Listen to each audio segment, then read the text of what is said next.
심각하게 못생긴 외모로 빤스런쟁이 선조의 사랑을 받고 심지어 그의 아들 광해군의 마음까지 사로잡은 여인이 있었으니 아양 떨면서 건세를 부리다 결국 모가지 날아간 희대의 비열한 여인 김계시의 이야기. 천민의 딸로 태어나 궁녀가 되기 위해 어릴 적부터 궁으로 들어온 김계시. 그녀는 여느 아이들과 같이 궁녀가 되는 교육을 받으며 예쁘게 성장하였습니다. 하지만 한 가지 예상치 못한 일이 벌어졌습니다. 어릴 땐 귀엽더니 커갈수록 당황스러운 외모를 지니게 된 것입니다. 실록엔 나이가 차서도 용모가 피지 않았다고 기록되어 있는데 후대에 전해질 실록에 얼평을 해놓을 정도니 웬만큼 못생기지 않고선 불가능했죠. 하지만 자고로 사람은 외모가 다가 아닌 법. 외모가 딸리게 된 김계시는 그녀만의 다른 매력을 찾아야만 했습니다.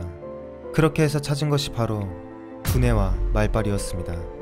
그녀는 열심히 공부하여 자신만의 매력을 꾸준히 개발하였죠. 그러던 중 조선의 한 비극적인 사건이 발생하였습니다. 그토록 평화롭던 조선에서 일본이 조선을 침략한 임진왜란이 발발한 것입니다. 이에 임금 선조는 나라를 버리기 위해 빤스런을 시전하였습니다. 그래도 선조는 마음이 심란했습니다. 그동안 조선을 위해 인재등용도 열심히 하고 문화의 꽃을 피우도록 노력하였는데 나참 전쟁이 터져버리니 답답할 뿐이었습니다. 근데 아무리 그렇다고 나라 버리고 명나라로 망명까지 생각하는 건 좀 아니었죠.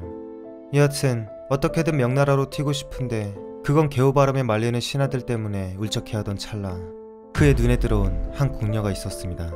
용모는 매우 별로지만 뭔가 글도 잘 알고 매우 똑똑해 보이는 궁녀였습니다. 외모보단 마음을 중시했던 선조는 그렇게 그 궁녀에게 마음을 주게 되고 그녀는 오지는 말빨로 선조의 울적한 마음을 달래주며 승은 상궁이 되었습니다. 그녀가 바로 김계시였죠. 일개 궁녀에서 승은 상궁으로 출세한 김계시는 자기 개발의 중요성에 대해 감탄하며 더욱 열심히 개발하고자 마음먹게 됩니다. 그러다 시간이 지나 임진왜란이 끝이 났는데 궁궐에서 또다시 예기치 못한 골치 아픈 일이 발생하였습니다. 바로 선조가 세자 광해군을 미워하고 질투한다는 것이었습니다. 옌병 날아버리고 틸라하질 말던가 전란에서 대활약한 세자가 사람들의 예쁨을 받으니 질투가 다 미쳐버리겠던 질투쟁이 선조였습니다. 심지어 광해군을 세자 자리에서 내쫓을 궁리까지 하게 됩니다. 하지만 여기서 등장하는 뇌생녀 김계시. 광해군을 모시기도 했던 그녀는 앞으로 미래를 내다봤을 때 광해군이 왕이 되는 것이 곧 자신의 출세의 이득이라 생각하였습니다. 그래서 광해군 편에 서서 특유의 말빨로 선조를 잘 구슬렸고 어쩌면 왕이 되지 못할 뻔했던 광해군이 왕의 첩지를 받게 되었습니다. 세자 시절부터 자신의 편에 서서 도와준 김계시에게 광해군은 무한한 고마움을 느꼈죠. 그런데 DNA는 못 속이는지 외모보단 심성을 중요시했던 광해군도 그녀를 마음에 품기 시작했습니다.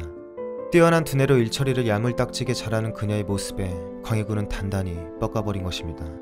그렇게 왕이 된 뒤부터 그녀를 향한 밑도 끝도 없는 총애를 시작했으며 김계시는 무소불위의 권력을 쥐게 됩니다. 그녀가 붓을 잡기만 하면 모든 권력이 그녀의 손아귀에 있었다고 전해질 정도로 그녀의 권세는 엄청났습니다. 당시 최고의 권신 이이첨도 한 수 접고 들어갔으니 그녀는 최고의 비선 실세나 다름없었죠. 실록에 보면 광해군이 사랑한 후궁 및 상궁이 5명 정도 있었는데 그중 기교를 잘 부리는 김계시가 으뜸이라고 기록되어 있습니다.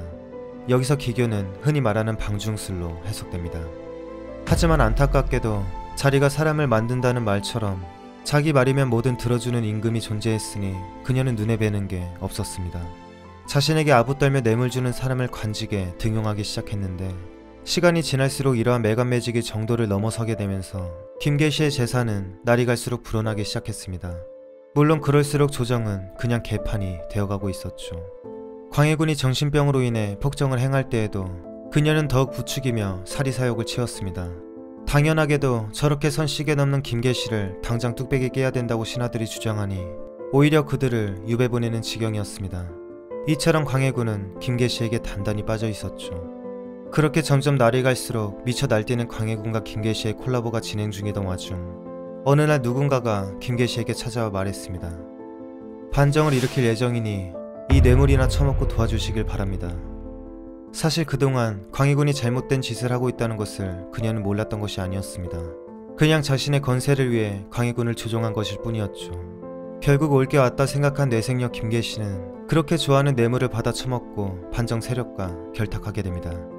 자신을 아껴주고 사랑했던 한 남자를 뒤도 안 돌아보고 배신하는 칼같은 여자 김계시. 자신의 건세를 위해서라면 뭐든 다 하는 그녀는 그렇게 영모가 일어날 것이라는 상소가 올라와도 모든 걸 다 걸고 절대 그럴 일 없다며 청산유수로 광해군의 눈과 귀를 막아버렸습니다. 옌병 그걸 또 해벨레 하며 믿고 있는 광해군도 답 없죠.